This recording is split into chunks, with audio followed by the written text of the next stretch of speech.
Indonesia, salam Nusantara dari Sabang sampai Merauke, dari Miangas sampai Pulau Rote. Mantala iman kita, mantala kasih kita, mantala pengharapan kita tentunya dalam Yesus Kristus yang menjadi Tuhan dan Juru Selamat kita dan Juru Selamat dunia. Jangan katakan bahwa Yesus Tuhan, jangan katakan pula bahwa Yesus itu bukan Juru Selamat. Dia adalah Tuhan, dia adalah Juru Selamat. Kalau engkau percaya, engkau akan diselamatkan. Kalau tidak percaya, engkau akan dihukum. Yohanes 3 ayat 36, karena Yesus sudah berkata, Akulah jalan dan kebenaran dan hidup. Tiada seorang sampai kepada Allah kalau tidak melalui aku. Dan Rasul Petrus mengatakan dalam Kisah Rasul 4 ayat 12, dan keselamatan tidak dalam siapapun juga selain dalam Dia, Yesus Kristus. Karena di bawah kolong langit ini tidak ada nama lain yang diberikan kepada manusia yang olehnya kita diselamatkan. Dan juga Paulus mengatakan dalam Kisah Rasul 16 ayat 31, percayalah kepada Tuhan Yesus Kristus, maka engkau akan selamatkan engkau dan seisi rumahmu. Mantap, puji nama Tuhan. Di pagi hari ini saya mengucapkan selamat pagi bagi kita. Sebelum kita mulai aktivitas kita, mari kita biasakan diri kita berdoa, membaca firman Allah dan mendengarkan firman Allah. Kiranya Bapak Ibu saudara-saudaraku, teman-teman seiman, dan juga Bapak Ibuku yang sudah lanjut usia, dan teman-teman sebaya, dan juga rekan-rekan yang menjadi audiens saya, kiranya Tuhan memberkati apapun menjadi pergumulan kita. Kiranya Tuhan itu menyatakan segala kebaikannya kepada kita, karena sedikit ada gangguan. Dan puji nama Tuhan, sebelum kita mendengarkan firman Allah, semoga kekuatan Tuhan, kekuatan firman, kekuatan Roh Kudus, kekuatan doa akan terus menyertai kita. Dan damai sejahtera daripada Tuhan Yesus Kristus menyertai saya dan saudara mulai saat ini sampai selama-lamanya. Dan sebelum kita mendengarkan firman Allah, mari kita berdoa. Terima kasih Bapa di surga, berkati Bapak Ibu kami dan saudara-saudara kami, teman sebaya, teman kami semuanya diberkati oleh Bapa di surga, sehingga kami tetap bisa menjadi garam dunia dimanapun kami ada. Di dalam nama Yesus kami bersyukur dan berdoa. Haleluya, amin. Saya akan menyampaikan dari Matius 5 ayat yang ke-13. Kamu adalah garam dunia, jika garam itu menjadi tawar, dengan apakah ia diasinkan? Tidak ada lagi gunanya selain dibuang dan diinjak-injak orang. Nah, tema judul kita adalah jangan sampai tawar. Jadi garam kita itu jangan sampai tawar. Tema kita adalah menjadi garam dunia. Jadi menjadi garam dunia. Nah, pertanyaan saya adalah bagi kita semua, apakah fungsi garam itu? Fungsi garam menurut Matius 5 ayat 13 adalah sebagai berikut. Yang pertama dikatakan memberi rasa atau penyedap makanan. Anda bisa bayangkan kalau dalam rumah tangga tidak ada garam, satu-satunya yang harus ada, tetap ada di rumah itu garam. Mungkin yang bumbu-bumbu yang lain boleh nggak ada, tapi garam itu wajib hukumnya ada. Karena apa? Tidak ada seorang ibu pun yang tidak menggunakan ini untuk masakan, karena tanpa garam, bagaimanapun enaknya bumbu, bagaimanapun luar biasanya bumbu, tapi tanpa garam itu akan menjadi hambar. Ada sebuah kisah, ya, keluarga kerajaan yang memiliki 3 orang putri yang begitu luar biasa, dan dia berkata kepada anaknya bagaimana cinta kasih mereka. Lalu mereka berkata bahwa cinta kasih mereka itu seperti, ya, yang pertama, anak yang putri yang pertama dikatakan seperti berlian, karena anak itu sudah seperti berlian. Yang anak kedua mengatakan kasihku kepada bapak itu seperti emas murni. Lalu yang ketiga, anak yang paling kecil, lalu dia katakan cinta saya seperti garam. Wah, ini raja sangat marah kepada putrinya, lalu disuruh memenjarakan putrinya karena menganggap remeh dengan cintanya. Nah, karena memang anak ini yang paling baik kepada raja, tapi karena cintanya dianggap murahan, itu seperti garam. Jadi ayahnya sangat murka sehingga dia memberikan hukuman, memenjarakan dia. Nah, saking kasihannya juru masak atau chef raja ini, lalu dia kemudian memberikan masakan raja yang begitu dia gemari, yang dia senangi. Dan kalau itu kalau itu bumbunya cocok, dia akan tambah berapa kali. Tapi hari itu dia sudah lapar dan masakan kegemarannya dimasakkan, wah mantap. Tapi betapa kecewanya dia ketika dicicipi tidak ada rasa. Dia sangat marah kepada chef ini, kepada juru masaknya. Dipanggil lalu dimarah-marah, kenapa masakanmu hari ini tidak enak. Sedangkan wah, saya sudah lapar ini, kamu tidak bikin enak lagi. Tak pecat kamu. Jadi juru raja masak ini berkata, maaf Paduka Baginda yang mulia, sebenarnya saya sengaja bikin itu begini. Wah, kenapa kamu bikin sengaja? Iya, Anda bisa bayangkan masakan itu semua bumbu sudah masuk. Dan harumnya, apanya pun semua sudah masuk. Dan tetapi mengapa raja tidak bisa menikmatinya? Mengapa raja begitu marah dengan masakan itu? Satu bumbu yang tidak saya masukkan ke dalamnya. Apa itu? Garam Paduka yang mulia. Maksudmu apa? Kalau masakan ini bumbunya seenak apapun tanpa garam dimasukkan ke dalam, itu akan makanan itu akan hambar menjadi sia-sia. Dan seperti raja, marah, kecewa dan lain sebagainya. Saya mau katakan kepada aku raja sebelum saya pergi, karena raja kan sudah memecat saya sebelum, tapi saya ingin mengatakan sesuatu. Betapa berharganya cinta putri yang begitu Anda mengasihi Anda, tapi Anda penjarakan dia hanya karena dia berkata cintaku seperti garam. Tahukah Anda maksudnya cintaku seperti garam? Seperti itu, makanan ini tanpa garam itu tidak akan sedap. Demikian cinta putrimu kepada engkau, dan engkau tahu sendiri perbuatan. Karena garam ini sangat murahan kamu anggap. Jadi Paduka menganggap itu sebagai sesuatu yang tidak bagus. Sementara kakak-kakaknya memberikan cinta yang berlian lah, cinta emas murni lah, tapi perilakunya mereka sebenarnya jauh dari perbuatan-perbuatan baik. Raja di situ dia nangis, raja itu, karena salahnya kepada putrinya. Lalu menyuruh putri, manggil putrinya. Dipeluknya putri, setelah hadir dipeluknya, maafkan ayahmu karena saya tidak tahu apa arti cinta seperti garam itu. Nah, dalam kehidupan kita ya di masa Yesus, rupanya Yesus juga memberikan perumpamaan yang begitu luar biasa. Yaitu dia katakan bahwa dia tidak katakan jadilah garam dunia. Tapi Yesus mengatakan kamu adalah garam dunia. Jelas identitas kita sebagai orang percaya yang pertama itu menjadi garam dunia. Kalau identitas kita sebagai garam, pertanyaan tadi harus dijawab dengan apakah fungsi garam itu, yaitu penyedap rasa. Jadi kalau dia makanan itu penyedap rasa yang bisa dinikmati menjadi lebih baik, kehidupan menjadi lebih baik. Bayangkan kalau dunia ini tanpa orang percaya yang memberikan teladan yang begitu luar biasa. Tanpa orang percaya, maka akan terjadi korupsi besar-besaran. Ada saja orang percaya pun, kadang-kala orang percaya tidak mampu menunjukkan garamnya, sampai terlibat juga korupsi di bangsa ini. Nah, ini tidak boleh terjadi. Sebagai garam dunia, kita harus memberikan cita rasa.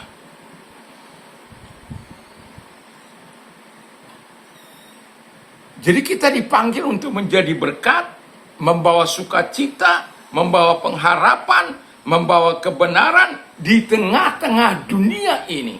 Kalau gereja tidak lagi membawa sukacita, tidak lagi membawa pengharapan, tidak lagi membawa kebenaran, tidak lagi membawa kesucian, maka gereja hanyalah tinggal kenangan.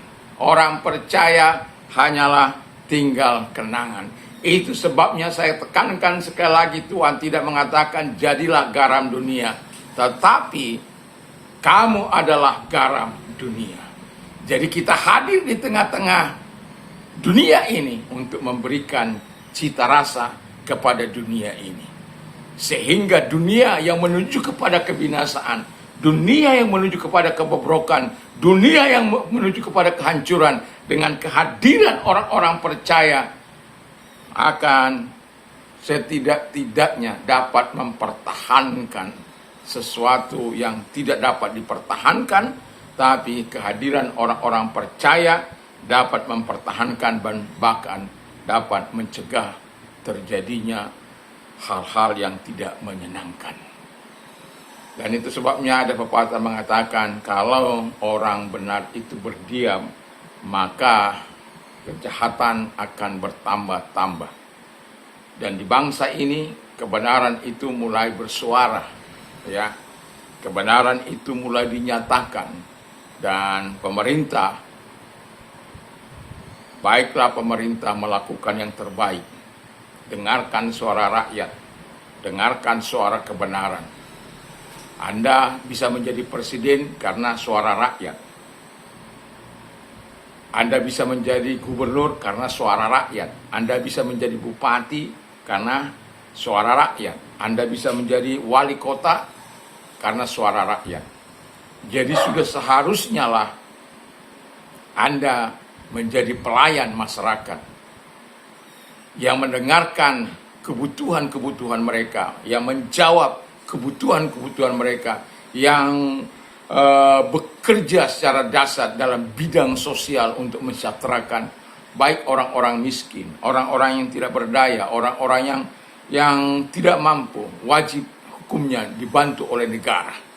Dan kalau pemimpin itu tidak memberi cita rasa yang baik, maka kepemimpinannya akan menjadi rusak. Nah, jadi perlu memberikan cita rasa. Kalau dalam dalam perdagangan, orang-orang benar itu, orang-orang percaya itu harus memberikan timbangan yang pas.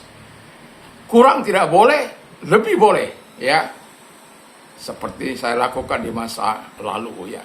Jadi kurang tidak boleh, tapi lebih boleh. Karena ketika saya membeli dan saya menimbang, itu banyak kali kurang. Ada yang seperempat. Kalau kita sudah beli karung-karungan, itu kan akan berkurang. Kalau gula biasanya menyusut, jadi itu tidak dipermasalahkan. Tetapi kalau kita yang penjual, kita harus jujur, kita harus menimbangnya tepat. Dan kalau boleh, kalau Anda tidak merasa dirugikan dengan tindakan Anda dengan menambah sedikit, ya. Karena kalau Anda mengurangi, katakan Anda mendapat keuntungan jauh lebih, tetapi Anda tidak akan dapat dipercaya.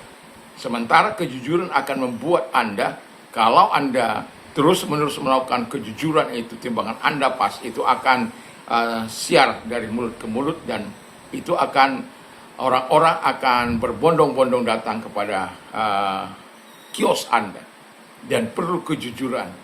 Walaupun mungkin itu berjalan lambat, tetapi saya mau katakan, keuntungan yang kau ambil dengan jalan penipuan, mengurangi timbangan, itu tidak akan membawa manfaat dalam hidupmu, bahkan menjadi penyakit.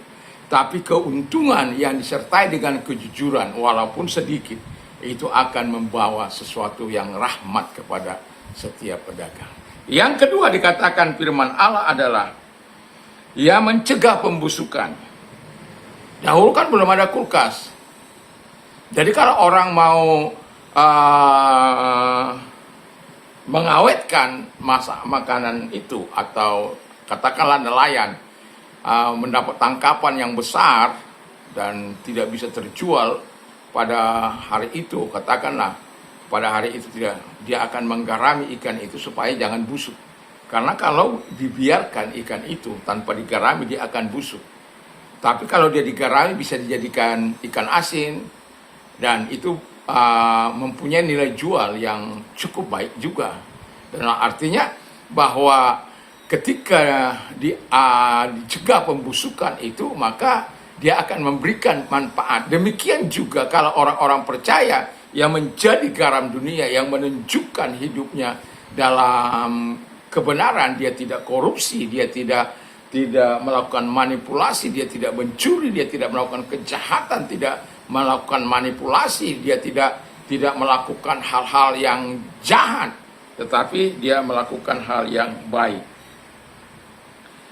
Dan juga dalam kehidupan ini perlu orang-orang yang ada di dalam menjadi garam itu harus memiliki moral yang baik, tidak ikut-ikutan gosip, tidak ikut-ikutan memprovokasi, tidak ikut-ikutan ya apa itu namanya ya memfitnah, tidak ikut-ikutan dalam hal itu. Karena orang percaya itu yang hidupnya benar, hidup dalam moral yang baik, dia harus menunjukkan, karena dia menunjukkan jati dirinya sebagai orang percaya, identitasnya sebagai orang percaya, bahwa dia tidak akan terlibat dalam hal-hal yang seperti itu. Dia harus mencegah terjadinya pembusukan dan kehancuran itu. Yang ketiga, fungsi yang ketiga adalah menyembuhkan luka. Kalau saya luka tangan saya, biasanya saya kalau itu lukanya di tepi pantai, saya akan langsung ke air garam itu dan merendam. Memang pada waktu itu pedih, agak tidak nyaman lah. Tetapi itu akan segera membuat luka itu cepat sembuh. Dan kalau kita sakit gigi juga ya, itu orang berkumur-kumur dengan itu air garam itu, karena anak saya melakukan itu. Saya nggak pernah sakit gigi selain satu kali, itu waktu saya nggak sakit, cuma saya mau cabut pakai tang, istri saya marah. Di kampung kan begitu, kalau gitu, kalau sudah nggak berfungsi tangan cabut aja gitu. Dan akhirnya saya ke dokter dan untuk mencabut gigi itu. Dokternya aja sampai ampun-ampun untuk mencabutnya pada waktu itu. Nah, jadi saya tidak sakit gigi, tapi semua tanggal dengan sendirinya. Karena mungkin waktu muda suka buka, karena dulu saya dengar dari teman saya, dari orang tua di waktu jangan buka itu dengan gigi, karena masih muda buka minuman pantas, sprit, itu saparilla, itu di minuman di Sumatera itu ya, dan minuman-minuman lain lah yang sejenis dengan itu biasanya kita buka dengan mulut kita, dan dengan mudah waktu itu kita lakukan. Tapi itu berdampak, dan saya sampai sekarang ya dia tanggal sakitnya itu ketika saya cabut saja gitu. Nah, jadi kita sebagai orang yang percaya, kita harus bisa mencegah pembusukan itu. Jangan sampai mencegah luka yang ada. Ya, maksudnya kita dipanggil untuk memulihkan mereka yang sedang berduka, mereka yang sakit kita doakan, mereka yang bertengkar kita damaikan, dan juga orang yang susah kita tolong, ya, orang yang terluka kita bebat lukanya. Dan itu memang fungsi kita sebagai garam, sehingga kita bisa menjadi berkat di tangan Tuhan dan bisa menjadi berkat bagi orang-orang di sekitar kita di mana ada, atau bagi gereja Tuhan. Jadi kita memang diharuskan oleh Tuhan untuk menjadi berkat. Sebagai ilustrasi ya, terakhir saya mengatakan bahwa ilustrasi ikan asin dan ikan busuk. nelayan kalau dapat ikan besar, ya ikan banyak, artinya dia akan garami. Kalau itu misalnya dia dapat sore hari, dia akan harus garami. Kalau besok pagi kalau dibiarkan itu bisa menjadi busuk, ya. Atau dia masak, atau dia jelas untuk dimasak itu juga dia membubuhi dengan garam. Dan kalau mau dijadikan ikan asin, dia juga pakai untuk awetkan dengan garam itu. Jadi, tapi kalau dia kalau ikan asin, misalnya jadi ikan asin lah, itu bisa masih tetap dijual. Tapi kalau dibiarkan, itu akan menjadi busuk dan tidak berarti. Demikian juga kehidupan kita sebagai gereja Tuhan, kita adalah garamnya, ya, garam dunia ini. Makanya Yesus katakan, jadilah kamu adalah garam dunia. Jadi kita diharapkan oleh Tuhan bisa memberikan cita rasa bagi dunia ini, mencegah pembusukan, supaya fungsi kita lakukan. Dan yang terakhir kita sebagai penyembuh luka batin seseorang. Dan yang keempat sebenarnya ada yang disebut pemurnian, ya. Itu kehidupan kita seperti itu. Dan saya mau katakan kepada kita bahwa Tuhan mau kita menjadi garam dunia dengan memberikan cita rasa yang baik di tengah-tengah dunia ini. Baik sebagai penyedap rasa, baik atau pencegah pembusukan, atau mencegah luka, atau menyembuhkan luka, dan sekaligus pemurnian. Kiranya Tuhan Yesus memberkati. Mari kita berdoa. Terima kasih Tuhan. Kiranya Tuhan menolong kami untuk tetap hidup sebagai garam dunia ini. Di dalam nama Yesus, Engkau berkata, kamu adalah garam dunia. Terima kasih, kami bersyukur, kami berterima kasih. Kalau engkau sakit, apapun sakit penyakit, mengarahkan tanganmu kepada Tuhan. Dalam nama Yesus, segala sakit penyakit yang mereka tidak ampun, keluar, dan oleh biluris yang engkau sembuh, oleh kuasanya engkau sembuh. Dan kami juga berdoa Tuhan kepada mereka yang sedang mengalami pergumulan dalam kehidupan mereka. Engkau hadir di tengah-tengah mereka. Arahkan tanganmu kepada Tuhan. Mari kita berdoa. Lihat tangan-tangan yang diarahkan kepadamu. Lakukan mujizat, melakukan pertolonganmu kepada mereka di dalam nama Yesus, sehingga dimuliakan namamu, ditinggikan namamu. Dalam nama Yesus kami bersyukur dan berdoa. Haleluya. Amin. Kiranya Tuhan Yesus memberkati kita dan jadilah garam dan yang memberikan cita rasa kepada dunia ini. Kiranya fungsikan garam yang Tuhan berikan kepada kita, identitas yang kita miliki. Kamu adalah garam dunia. Kiranya Tuhan Yesus memberkati. Mantap, mantap, mantap. Selamat beraktivitas tentu bersama.